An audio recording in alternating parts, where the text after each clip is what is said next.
Start tonight with growing concerns about the controversial elderly parole program here in California. A Yolo County woman is speaking out and urging state officials not to grant parole to the man convicted of repeatedly raping her as a child. ABC 10's Gabriel Porras is here now with more. Gabriel. Yeah, Chris and Laura, there is a hearing coming up on Tuesday here in Sacramento that could decide whether this convicted repeat child rapist gets released. ABC 10 spoke with the survivor over the phone in March, right after news about this first broke. Today, she is showing her face on camera for the first time in hopes that the man who terrorized her childhood remains in prison. Roxanne Cruz says the trauma she endured as a child has left her with a life of solitude. I was taught that I can't get close to them because they're always going to let me down. And now the survivor feels like I don't matter. In January, a two-person panel recommended Israel Ceja for parole. More than 2 decades ago, Ceja was sentenced to 139 years in prison after being convicted of multiple violent crimes, including 19 counts of rape by force and assault with a firearm. Prosecutors say the victim, his stepdaughter, was under 14 years old at the time.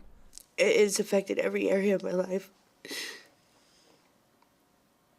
I don't have normal relationships with people. I don't create bonds with people. I don't have friends. People aren't, in my eyes, they're not good.